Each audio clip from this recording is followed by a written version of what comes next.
specific field. I work in all different fields of forensics because, like I said, every case is different. We have to go in and we have to decide what we need for evidence collection.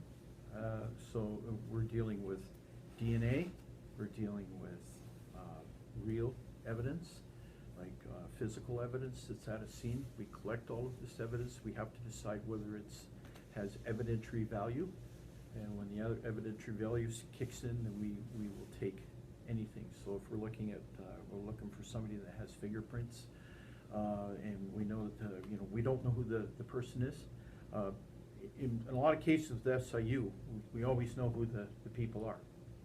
In my former life as a police officer, we had to work in situations where I investigated homicides, and we didn't know who the person was, right? But we found fingerprints at the scene, and we matched them to who we thought they were, and then we had convictions dealing with that. So generally, I'm working in all kinds of different fields. So I'm dealing with body fluids and chemicals, and DNA, and blood, and fingerprints, and photographs, and video, and plotting scenes. When we go to court, the judge wants to see the whole layout of the scene. So what we have to do is we have to put together what is called a scale drawing. It's like a draftsman drawing, an outlay of the floor plan. So they have the jury and the judge has a picture as to what the floor plan looked like. Of course, the photographs. A picture it says 1,000 words.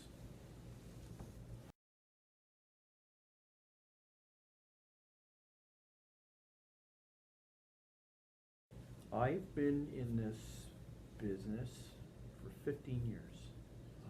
I worked as a police officer for 30 years with the Hamilton Wentworth Regional Police Service. And in my last 6 years, I got into the forensics field, and I worked there for 6 years. I retired, and then I moved into here, and I've been here for 8 years. So roughly 14 to 15 years.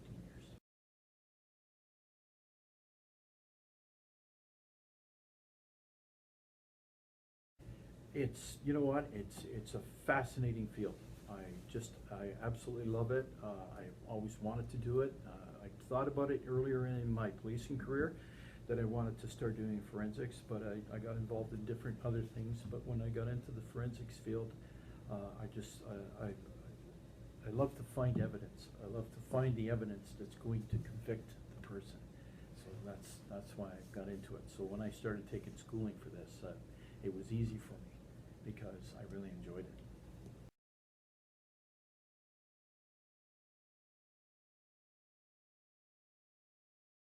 As an SIU investigator, they have to, what they do is they take a series of courses. Sometimes we have a blend of different people that join the SIU. Now, if you're talking about investigators that come in and investigate, as opposed to forensic investigators, they should have some sort of a background in investigative tools, right? So we hire retired police officers, right, men and women who have the experience of sitting down and interviewing people the proper way and knowing what to say to them and how to ask questions.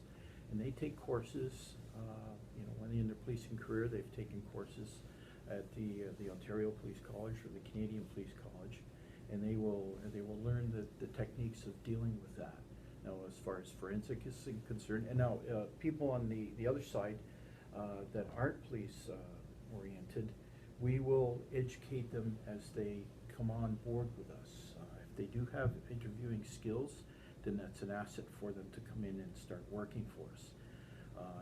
In the meantime, if they are hired, then they will take these courses. We're allowed to send people to the Ontario Police College to learn how the skills of interviewing and what to do in canvassing and asking questions. For forensics, you have to have a forensics course, which means basically all of the forensic investigators here are retired police officers, right? And we've taken what is called as a basic forensic course. I went to the Canadian Police College, which is run by the RCMP in Ottawa, and I spent 9 weeks learning the skill. And then from there, you're mentored for about 5 years. And while you're being mentored, you're still going to different courses. You take the basic course first, and then you start. And I've been on many, many other courses for bloodstain photography, for bloodstain analysis, for shooting reconstruction. There's just so many courses that you take, chemical courses, photography courses, and I'm upgrading all the time. And then every 3 years, I have to write a provincial exam, which will qualify me to be a forensic investigator. And every police officer who's a forensic officer in the province of Ontario, plus us in the SIU, we have to pass this exam, and if we don't, then we can't work as forensic officers. Okay.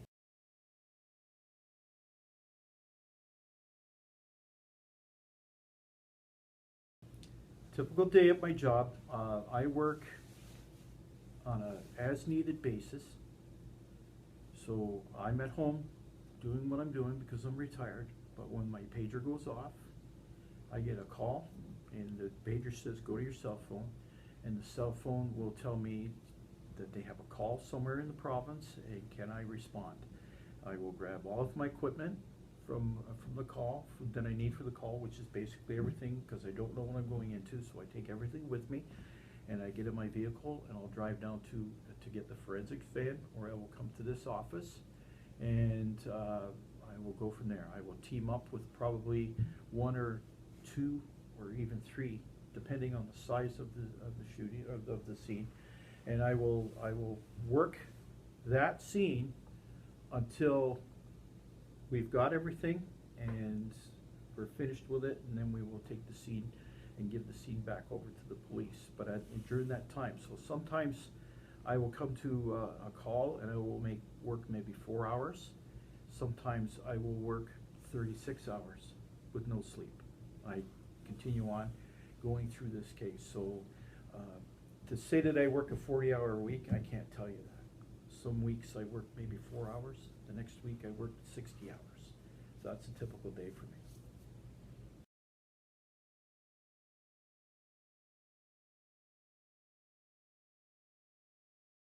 If there isn't enough evidence, it's basically, it's black and white. It's there or it isn't. If we have evidence, then we gather it and we take it. If there's no evidence, we have to write in our notebooks, and we have to write everything down, and we just basically say, there's nothing there. We can't make things up, right? It would be wrong to do that, wouldn't it?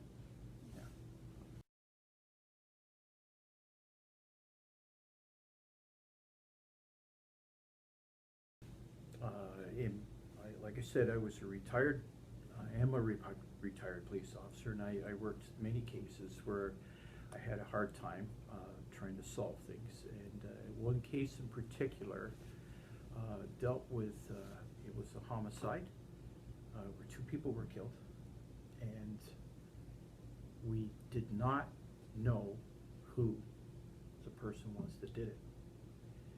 And it took 3 years. But we did have fingerprints, and we had them on file. But it's like to take that fingerprint and try and match it with thousands, millions of fingerprints. How are you going to do that? It's really hard, unless you have a suspect, right? 3 years down the road, we get information from a person in British Columbia who is telling friends that he did this. We caught wind of it. We had his fingerprints on file. Now, I didn't do the actual identification because we had other people working on the file.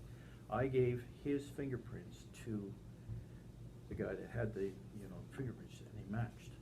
And that, like I said, sometimes it's very difficult for us to solve a case, but sometimes a lot of it is just time. It takes time. Like I said, it took 3 years, but we finally caught the person through fingerprints and put him in jail.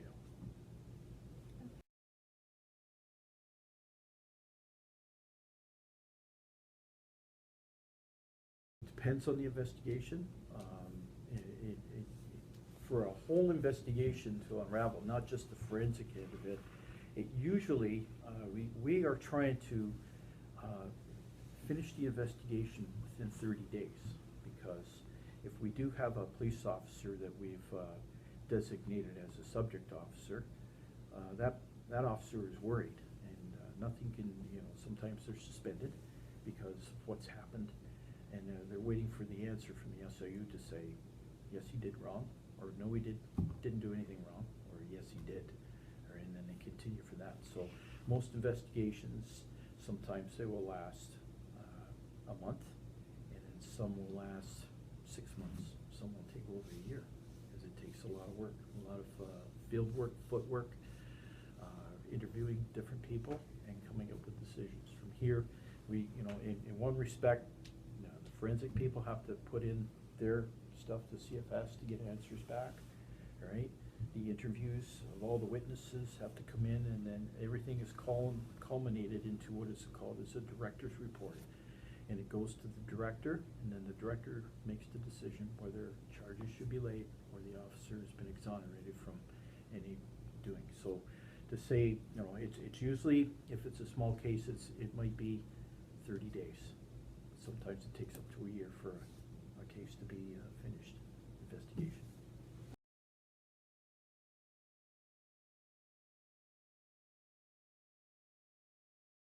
A subject officer is an officer that is designated as being the one that has actually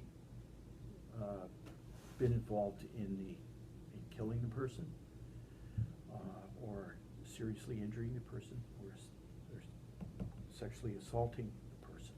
That is the person that had the actual contact with that person and the involvement. Now let's just take, for instance, there an officer goes in, he is confronted with somebody with a knife, and the officer chooses to pull his gun out and fire, right? There's another officer standing right beside him, but he doesn't fire. He's the witness. He's a witness officer. The subject officer, he's the one that, if there's going to be charges laid, it's going to be laid against that person there. So he's a subject officer. He's directly involved in what has happened.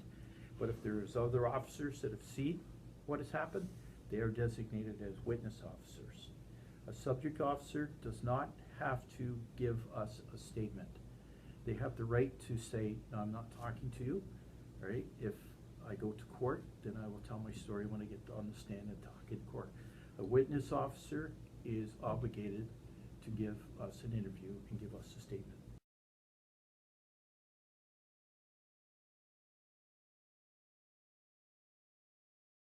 Well, first off, if it's a large case, then obviously there is a scene that has to be processed, and that's where the forensic officer or forensic investigators will go in, and they work on dealing with the scene, right? Collecting the evidence and properly recording it and photographing it and videotaping it and doing a scale diagram, right? Putting all that. That's the process of the FIS people. Investigators will go to the police service. They will acknowledge after having, doing some footwork, doing some interviewing with witnesses, talking to what we call as the liaison officer, which is just an officer designated by that police service to talk to the SIU. Everybody, if you want to have contact with the police service, then you talk to that one person. He's the liaison, and he will disseminate information from there.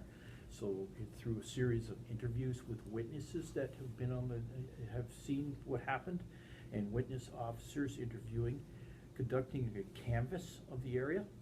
Let's just say if this happened outside an apartment building, well, we will go in and we will canvass everybody in that apartment and ask them if they saw anything would happen.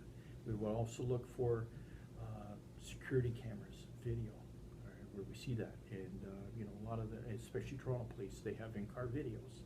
We will ask that video be given to us, and they are obligated to do that. So they will give us that, and then we, from there, the whole process goes together. Where once everything is done and everything comes back to the lead investigator, all the results of what the FIS people have done, all the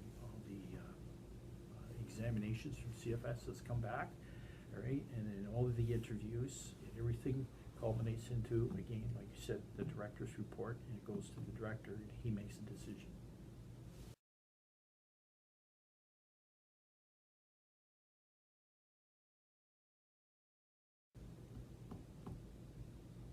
That's a good question. The physical evidence for us is the most prominent, especially when it's right there. It's black and white. Either we have evidence or we don't have evidence, and that's on our side.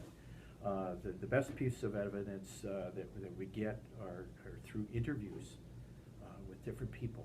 And we can culminate a lot of information out of the interviews as to what has gone on in this whole situation, dealing with witnesses, what we call the complainant, the person that has been hurt by the police. We call them the complainant, and we'll sit down and we get all the information.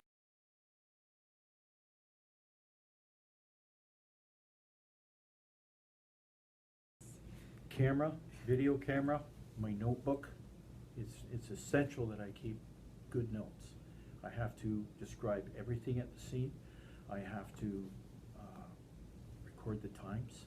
I have to do everything like it, because if I go to court and I have a lawyer saying, well, what time did you pick up that piece of paper? I have to tell him what time.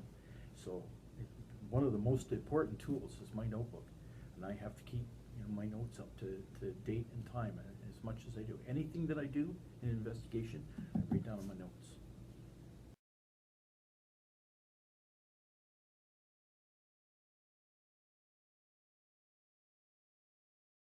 I'm not involved in too much. What we have is our managers.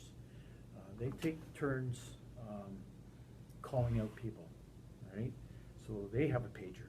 So when a call comes in from a police service, the paging company phones them and says, we have an incident in Toronto, right? It's a shooting, right? There are this many officers involved, right? These officers all shot. So now your scene is getting bigger and bigger, so you have to determine. And what they will do, they will sort of, they have a knack of knowing who to send and how many to send. So if it's a large scale shooting, all right, they will send maybe 3, maybe 4 forensic people to go to the scene. But then they will also say, we have a lot of witnesses here, we have a lot of canvassing to do, so they might send 10 investigators to do that.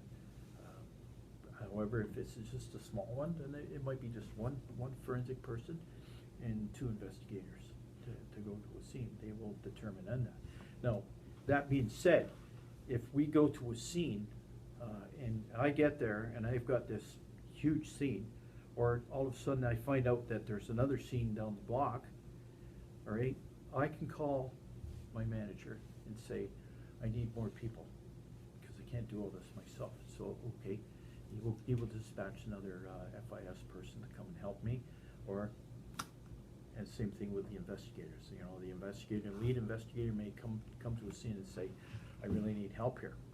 I got a lot of things to do. He will phone the manager, and the manager will decide as to how many people will be dispatched. Okay.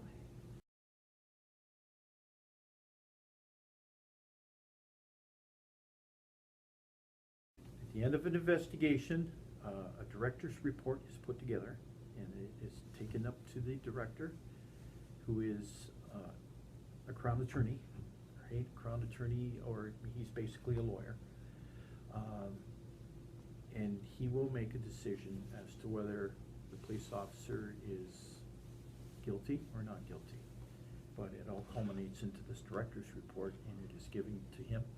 Now, if he decides that charges should be laid, he will send his recommendations to the Crown Attorney's office in Toronto.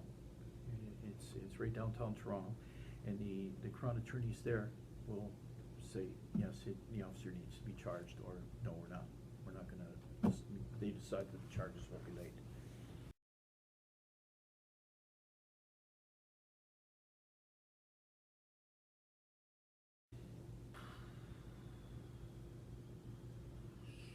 Really, there is no procedure. It's if something comes up, and there have been cases that have been reopened, if new evidence has come forward that we did not know about, then we will reopen the case. And I don't think there's really a huge procedure to do that. If we decide that, yes, there is more evidence now, and yes, we should proceed with the investigation again, then we will notify the police service, and we will let them know that we have reopened the case and everything is redesignated again.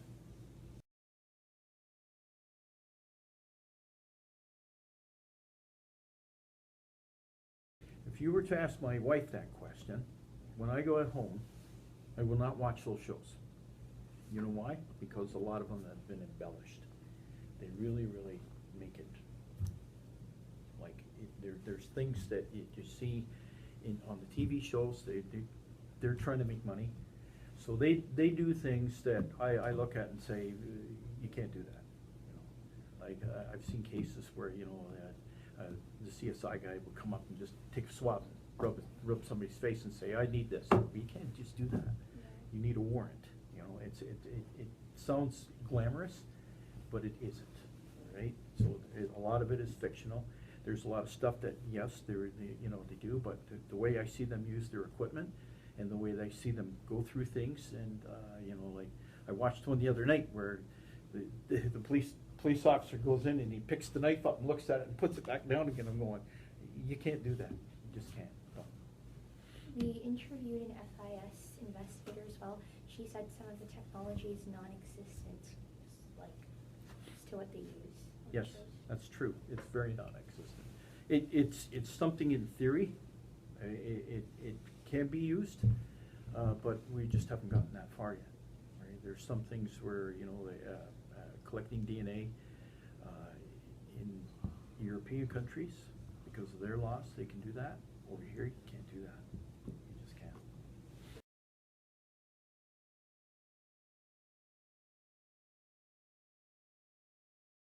I guess in my first few days as a police officer, I felt uncomfortable, especially around bodies and stuff like that. But unfortunately, in my job, if I were upset with every one of the cases, then I wouldn't be here. I would be probably suffering from post-trauma disorder, so to speak. So I put things aside, right? And that's how I deal with a lot of things, because I'm more interested in gathering the evidence, so I'm concentrating on that more than anything else than what I see. There have been times when I've seen stuff that I don't like to talk about, and I keep it to myself. And sometimes I do. I go home and I talk to my wife about it, because I need to vent. Yeah.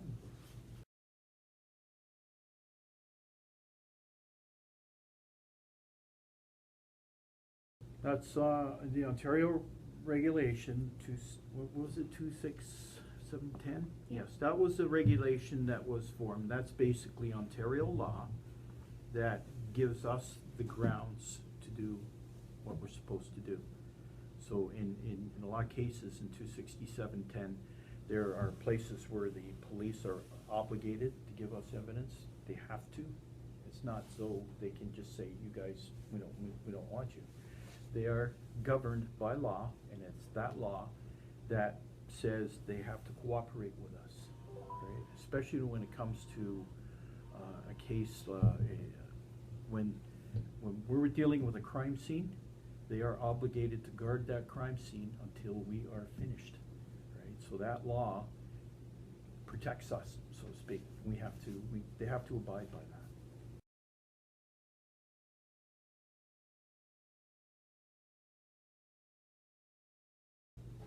I would recommend a person who is meticulous and has a great attention to detail, right? So you don't overlook anything. Like, when you go to a scene, you have to think about everything, and you have to be very careful, and you have to be safe, not only for yourself, but to garner the evidence that you need. So you need somebody that's going to put the time into it. It's not a job where you can just fluff it off as just being an easy job. It's a very hard job. It is a very physical job sometimes, because it's not always that we're inside a nice warm room dealing with a scene. We could be outside in a raging snowstorm working on a scene, and we have to persevere going through that. And you have to be a thinker. You have to be a person where you have to adapt to different things. Like, if I'm at a scene and all of a sudden I need a piece of equipment, then I'm going to say, okay, what am I going to use here, right? So I have my equipment, but now I have to go to the store to get some other equipment to help me with. But I need a person who's meticulous, right, and has a very good attention to detail, right, is the type of person that should be a forensic investigator.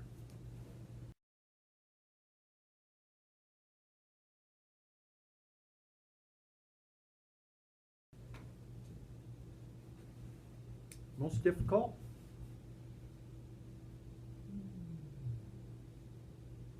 That's a good one. The most difficult, well, I don't find anything difficult, to tell you the truth. I'm the type of person that I'll grab onto and go with it and work with it as much as I can. I guess maybe the most difficult thing for me is going to court. Because, I'm always worried that somebody's gonna trip me up on something, but if I've done my notes and I keep everything and I got all my ducks in a row, so to speak, I managed to get through quite well, but I am a little bit stressed when I go to court.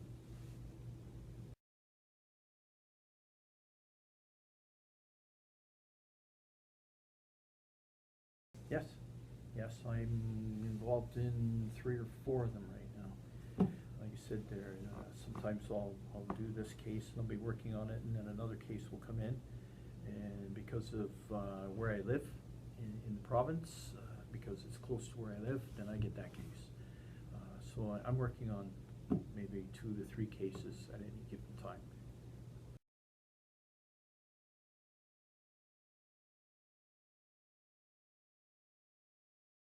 The stress? Yeah. Like I said, when it comes to dealing with bad things that I see, I put them aside. I don't dwell on them.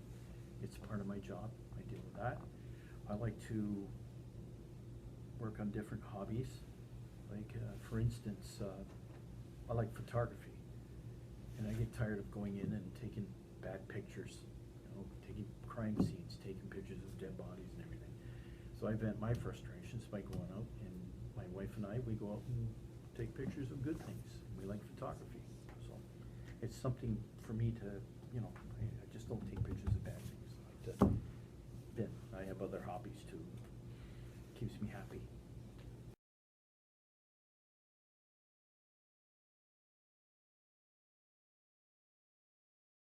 That was the last question for the interview.